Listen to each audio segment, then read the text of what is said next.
thing that I do, and this lets me set my audio levels, is I ask you the easiest question of the day, which is, what is your name? Mary Mueller. And can you spell that for me?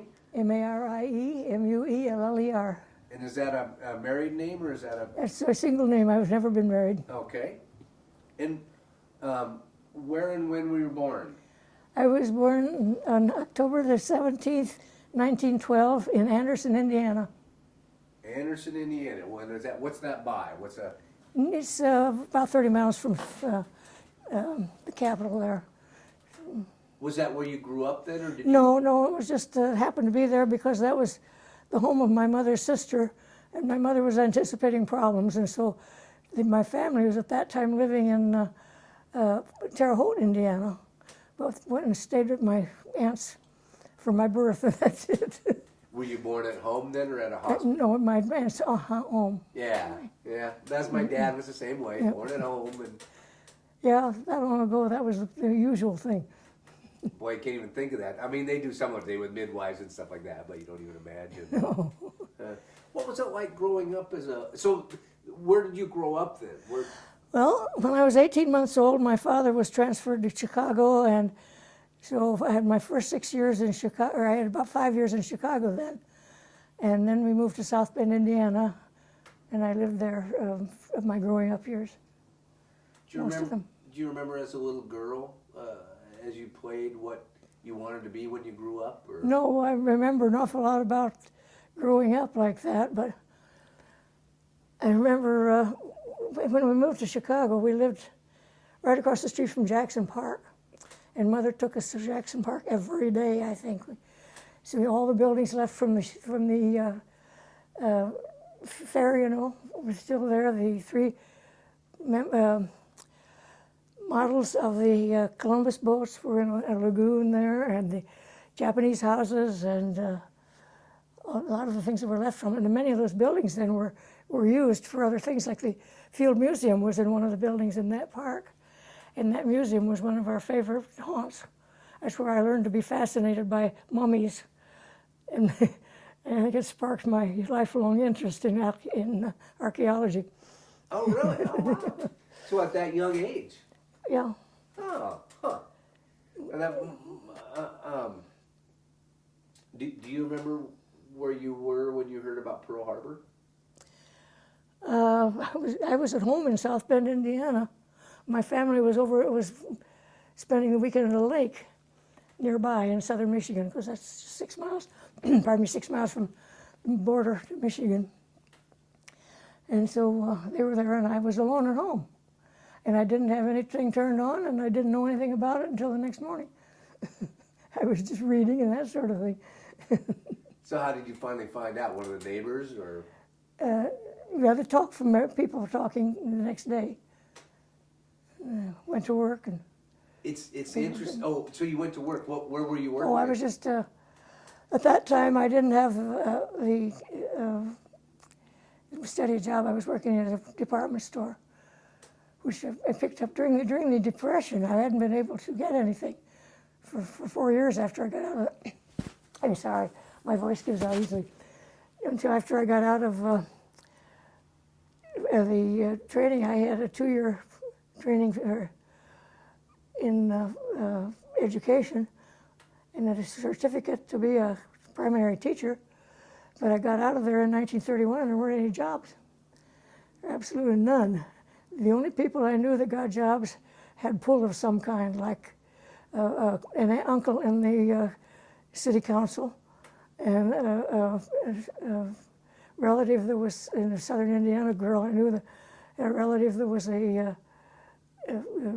county officer of some kind, and they got the jobs. Let me see. I might have a bottle. I got a large head start on all of you.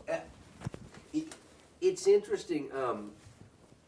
So teaching, was that, because the world's changed a little bit, was that what they expected? Of course. My mother had been a teacher, and my aunts were teachers, and that's what people did, was they had to either be a teacher or a stenographer, and I didn't want to be a stenographer. So how did you, because you came out to Boeing's, right? Yeah. Did you work out here at Boeing's, or at one? Oh, here, right here. So now how That did was, that? that was the greatest moon that ever happened. It's been the finest thing that ever happened to me in my life. Came out here with a friend. She was wanting to come back here because she had been here earlier and thought it was a great place, and she was going to go back and wanted me to come and visit with her. I mean, to come with her and so I took vacation and came out here.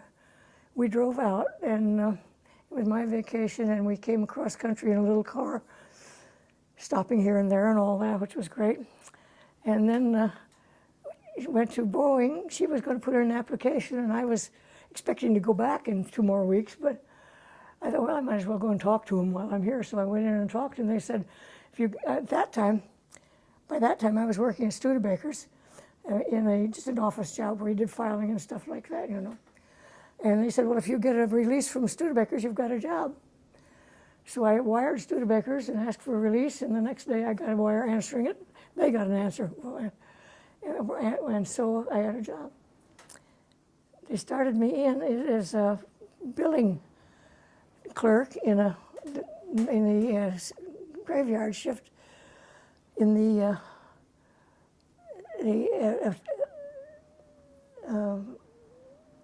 part that I accepted all of the deliveries and all that sort of thing. There's a name for the department, but my memory on names is That's all right. faulty, often It's been faulty. 60 years. That's a long time. Well, receiving department, that's what I'm trying to say. And I had never looked at a typewriter before in my life, but I managed with a few fingers to learn how to handle it. Well, after all, billing machines only have capital letters on them. They don't have anything else. So I did fine in that, but Boeing wanted everybody who came and worked for them to be able to read blueprints. They figured that in the industry they were in, all of their employees should be able to read blueprints, know a little bit about aviation. And so they sent me to the school. It was in the old Broadway High School building. They had taken that over for their school. And they had 6 levels of blueprint reading, and you had to take a test to find out which one that they would put you in these classes. And I made the highest grade that had ever been made on their test. so they sent me out to the University of Washington for a 6-month crash course in mechanical engineering. And that was great. That was one of the greatest things I ever had. After that, then I worked in the engineering department, doing making the production drawings and all that sort of thing, you know. Which planes were you working on? I started out on the last one of the 717s, and the workhorse of the war, you know. The last one that was being made, I think, was the F series. Just did a little bit of work on that, and then it went to B-29. So I worked on B-21 and then on B-50. And then after the war was over, they gave the two years after VJ Day for all the drawings to be brought up to date to be filed and put in the archives. And so when that job was done, then all the women were kicked out of technical jobs. And so they put me in the art department I was doing almost the same kind of work, but I was doing the retrofit instructions and illustrations and all that sort of thing for that type of communication with the owners of the planes, with the users of planes, and then worked on the 737 and 747 and others after that, and the Stratoliner, Stratocruiser, the one that was made for for public use. Worked on that for a while, and then after that I was in several other things. One of them was that they couldn't stand the fact that 12 women worked in one job with one of the women as the lead and did all of the publications for the retrofit for all the airplanes. They couldn't stand the fact that it was so efficient. These women were doing just fantastic jobs of getting these things out and doing them very well and quickly, so they decided, well, they've got to have a man to tell them how to do these things. So they put a supervisor over us, sent a man in to be our supervisor. And the first day or two he was there, he noticed that I was getting my print for the text of my publications directly from the typing pool. And he asked me, would you take your things direct to the typing pool? I said yes, and he said, well, after this, everything has to come over my desk. And so after that, I went over his desk and probably stayed there today 1 or 2 days before I got it back, where before I could get it back in an hour. And so I got fed up with that, and I asked for a transfer. And I got a transfer to the gas turbine engine department. And we were producing these gas turbine engines for the Navy. So for 12 years, I was working on those engines and all Navy work, and worked almost alone on production drawing for that and that sort of thing. Wow. When you came to Boeing, was it because you're coming out of the Depression, like you said, it had been hard getting a job back there. When you came out to work for Boeing's, was it a patriotic, going for a patriotic reason, or because there was a job? Well, the main thing was that I was got here and thought it was a lovely place, and I thought it would be a very good place to be. And sounded like Boeing would be a up and coming place, so I decided I want to stay. That's just all. I hadn't expected to.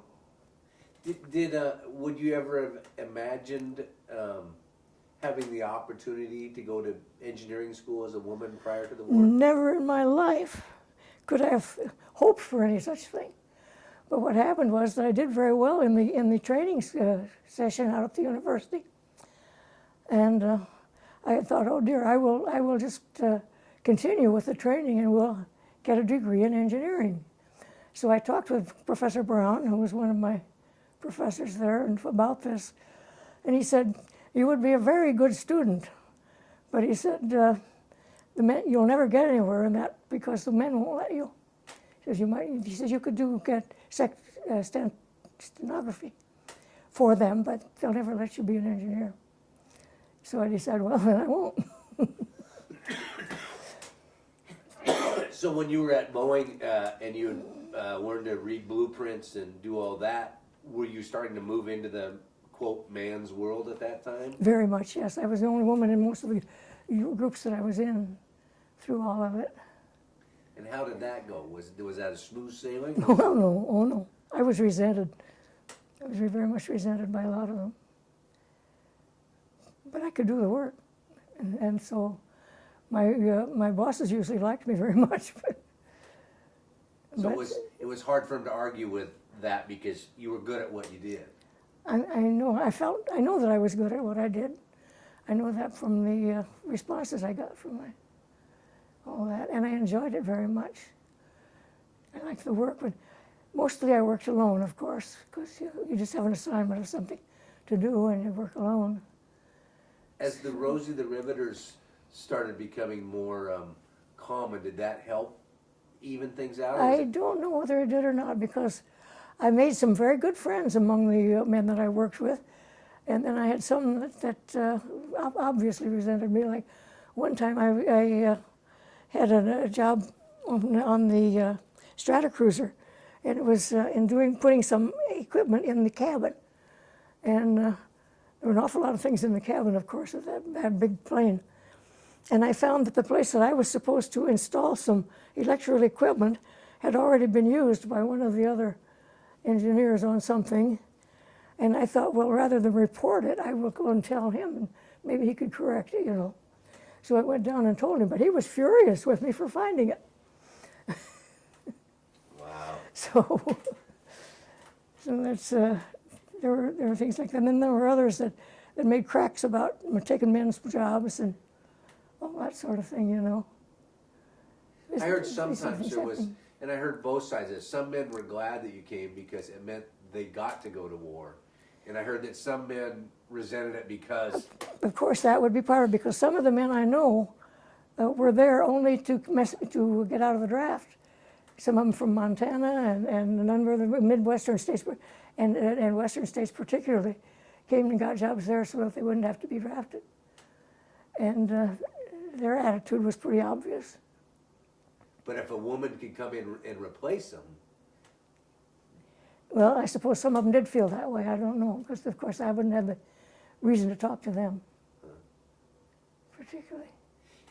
So as you got more involved with Boeing during the war, did you realize that you were helping our troops? I mean, or was it just a job? Oh no, it was a job that I was. We felt, all of us there felt very much involved. We felt that we were really, really contributing a great deal to the effort. It's interesting because some people, men or women, either, if they weren't on the front line, they didn't feel that they contributed to the war, but yet it took all of this effort to... I think nearly everybody that works there had the feeling that they were really giving a good service to the war. Did you, because it must have been kind of fun and exciting. I mean, you start working on blueprints and... Well, you know, doing the actual drafting and all that. And it was exciting in other ways too, because there was the whole plant, you know, was covered with camouflage to look like a city, with houses and trees and parks and all that sort of thing.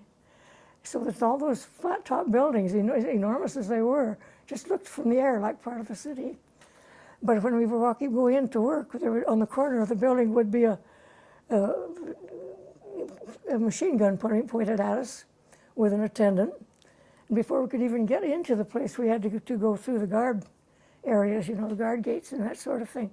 We started almost a mile, or about a half mile, before we got to the first entrance of any part of the plant, and go on through. So there were a lot of exciting things about it. That must have been a little unnerving, though. No, it was exciting. Oh, it was? It didn't bother us. We weren't frightened by it. In fact, we felt protected by it as far as that's concerned. Were there many other women working, doing what you were doing? No. There were others, but I didn't know them. There were in other parts of the plant until after I was released from that and was put back into the art group and that sort of. Then we had a lot of women working, which would have been a lot of them. And that was at the but that was not the engineering department anymore.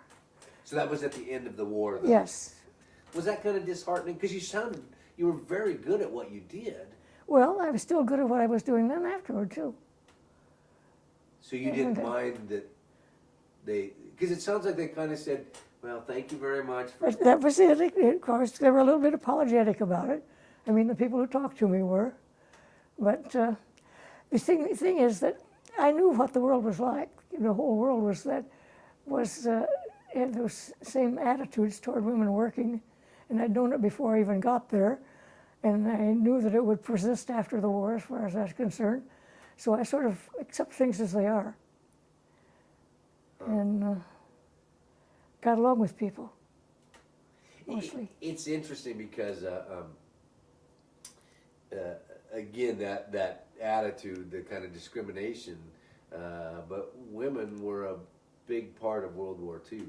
I mean, if you removed women from the U.S. from World War II, took away their effort. I think that's true, but of course, there were many people who didn't want to admit that. And I imagine some were more subtle in their way of not admitting it, and some were less subtle. Well, of course, they're human. That's I've heard from Rosie the Riveters that talked about guys that didn't like the women working, so they'd chew and spit wherever it was the women were supposed to work. Yeah, I can imagine that did happen. I didn't see any of it actually, but I got out into the after I was out of the actual engineering department and was working with a similar work, but in the publications and all that part, you know, I often had to go because I did some writing too at that time, and I often had to go to out into the factory to find out things that I needed to know for my books I was writing, things I was handling. And so I even went into the point where I would climb out into the fuselage or something that they were working on out there, and that sort of thing. So I was fairly close to all of that for a while, in a number of ways. Did you get to, and I don't know how the layout of the plant was, but when you were working on blueprints, did you ever get to go out and, I mean, when they finished a plane, was there a big send-off, or were they just... Oh, yeah. Whenever a model came out, not each individual plane, but I'll never forget when the first jet plane came out, and it was going to take off from Boeing Field. And I was working in the South Service Building at that time. That was after the war was over. And I was working on a South Service Building, and we all went out and got up on the roof and watched it. And that plane came down the runway there, and nobody knew whether it was going to fly or not. We were really very anxious about what would happen. It came down that runway, and when it got almost out in front of us, it just went almost right straight up in the air. It was one of the biggest thrills I ever had. And everybody just whooped, just shouted with joy when they saw that. Because we had a real interest in what we were doing. It sounds like a part of kind of a passion for. I mean, it was something you enjoyed. Right. During the war, when the B series planes were when you were making the planes and moving them out, was it the same type of deal? Would you go out and watch them the first flight, or were they just? No. That got to be routine. It was the first thing of a model was exciting that way. Once one flew, we knew it was good and it was going to do it. So after that, it was basically an assembly line. Yeah. Were there? Do you have any idea how many planes a day came? I mean, were there planes and planes and planes? Or? That I don't know. I think that all of those statistics would be available in the books that they published about the plant afterward, but I don't have any of those or didn't keep anything of that nature, and so I can't tell you what it was that how rapidly they were coming off the line. But I know a lot of things have been written that do tell that. Were you? Excuse me. Were you working 5 days a week, 6 days a week? 7 days a week. 7 days a week. During the war, yeah. 8-hour shifts? Yes. So basically you went to work and... We went home and slept and went to work. Wow. So we didn't have very much time in between because go to work at 3 and get off at 11. Then go home, and then you'd have a little bit of time between sleep and getting back to work to do a few things, but not much. So it was quite a strenuous time in that manner, but not difficult. I mean, glad to do it. Sounds like everybody was because yes. I guess it was good spirit, very good spirit. Was it different because you had a purpose? I mean, for instance, I worked in a furniture factory. I took this leg, I sanded it down, I put it in this stack, and when it was full, it went out, and another stack came in. There was no purpose. That would be boring. I'm sure that would. But when I got something, I got the sketches from during in the engineering department. I got the sketches from the designers, and then I got all of the government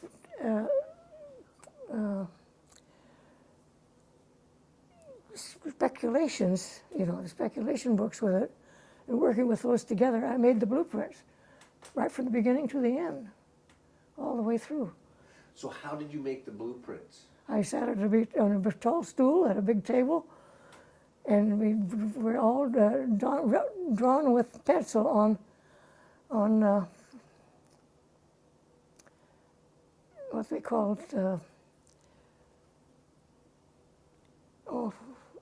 can't tell you what they called it. It was a special type of paper? Yeah, well, yes, it was a fabric.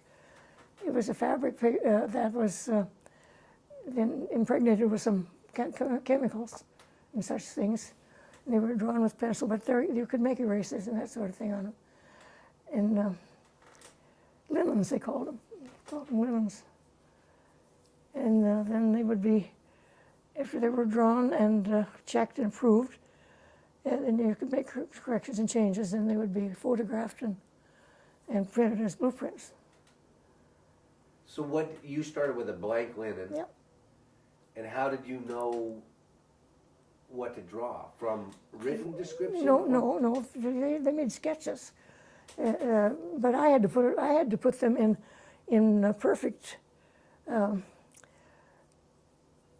size and isometric, so that they could be measured in any part and be measured, and it would be a true measurement to be used for construction. You see, and so I had to put them in. They had to be drawn perfectly that way. Whereas what I got to work from were more, didn't have to be as accurate. I just had to work with those.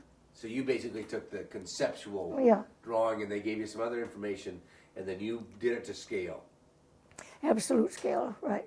And were you usually doing a piece of a plane, or you were working on a? Well, we did a piece at a time, because they would come in parts, and do those sections, and then those would go out, and other people would handle the bringing them together for the actual construction work and all that, and be handled by a great many other people.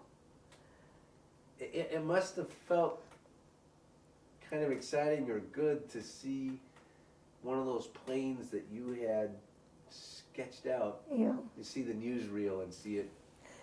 Yeah, well, yes, it was in a way. It was always a feeling of satisfaction to get a drawing done and have it accurate and accepted and all that too, of course. So to get it accepted, who did it have to go to? We had the certain people whose total job was checking that sort of thing. Engineers, trained engineers were checking it, you know. And what male or female? Male, practically always. Yeah, that's what I thought. I don't think there ever was a woman that did anything except some of the lesser jobs that would serve those people. So at that time, the women weren't allowed, hadn't become engineers yet. No. Yeah. There probably were others. There were in the class that I was in and at the university. It started out with 40 people. They picked 40 people out of there and sent out there, and within the first couple of months or more or less, 20 of them had washed out. There were only about 20 that continued it. And so they would have picked from that, they would have picked people for various jobs if they needed. And I don't know what any of the rest of them did actually afterward that. And they were all women in your class? Oh, no. Oh, so no. it was mixed. There were only probably a fifth as many women as men. And so when you took your test that you scored the highest ever, was that just against women or overall? No, that was just the whole test, whatever, all of them. But it was a total shock to me because I had no idea of what blueprints were like. I mean, what they were, what their purpose was. But it so happens that I had been very fond of solid geometry. It was one of my favorite subjects. I loved it, and so I think that's the only reason I was able to do that test. Did you write, because your parents were back in Indiana. Yeah. Did you write them and tell them what you were doing? Oh, yes. What did your dad think? Do you know? I guess they were pretty proud of me. That's all. Yeah. That'd be pretty exciting because when you're in history, when you're living it, you don't realize that you're setting history or making history. You were opening a lot of doors that hadn't been opened before. That never occurred to me, actually. I wouldn't think of it in that regard at all. Because if you were to go over to Boeing now, I think you would find a lot of women being engineers. Oh, yeah. There are a lot of graduate engineers now hired at Boeing. So it's a very different picture. What would be interesting is to take some of your hand drawings and put them with some of the ways they do it now with the computer and to see who was more accurate. Well, if I hadn't moved in my old age, I would have had one to show you, but I didn't keep any of that anything at all. I had one that I was really pretty proud of. I felt that I had really accomplished something well because when I transferred to that gas turbine engine group that I was telling you about, they didn't even have a mock-up yet. They were just starting. And they gave me all of the detailed drawings, details for every little part that was going into that engine. And from that, I drew a scale model of the entire engine, completely put together. I would put it apart, and then I'd erase the parts that wouldn't show after you added another part. And so that what ended up was exactly what showed from the outside, all done in isometric. And I had that until I moved, not into this building, but when I left the beach and moved to a new house up on the beach, I decided that there was no use in keeping all of those things anymore. And you know how they do it now, don't you? Yeah, the computer does it all. And you can look at any angle and any... I'm an absolute dinosaur as far as work is concerned, that I did. When you finished a blueprint, would it have, I know with engineers, when they do a drawing, it has their name or stamp. Absolutely, it had my name on it. It had the acceptance stamp of the people that checked it and all of that sort of thing. The date it was done, all the records about it was all in a little block in the corner of the blueprint there. So if I ever had access to Boeing's archives and go through some of their old blueprints, there may be a chance that I would find... They tell me that they are likely up there. I went on a trip from the house here over to the archives one time. It was a fascinating trip. And you saw these enormous lines of storage things. He showed us the area where the Boeing records were kept up there. And I told him what I'd done, and I said, "Is any of my work up there?" And he says, "That's probably right up there, those things." So, wow. So maybe it's still in existence, but I'll never see it again. Or maybe now that we have computers, they'll throw it all out. You never know, or they'll scan it and they'll put it into a computer. Yeah, probably put it in little tiny microwave sort of things. Because when you did a blueprint, it was... Many of them were maybe as long as it was just 7 or 8 feet long and always about 5 feet wide. That was the width of the material that which rolled out, and they cut off what you want to start the thing, you know. And it was a fabric, kind of. Mm-hmm. You said it was a linen. They called them linens. They were linens that were treated, and if you had an old blueprint and you wanted to make a blouse out of it, you could get rid of all of that, and you'd have just the linen. Some people did it. So once you did the linen, then that was used to make copies of? Then they made the blueprints by a photo method of some kind on a paper that was bringing out blue and white. Wow. Well, it sounds like you had a wonderful time at Boeing's. I did indeed, and Boeing gave me an excellent opportunity in my life that I never could have had any other way. I'll be eternally grateful for that. And the interesting thing is the reverse of that. You gave them an opportunity that they should appreciate. Well, I do feel that I gave them a good amount of work, of good quality work. That was important. Well, thank you very much. It was a pleasure meeting you today. Nice to meet you.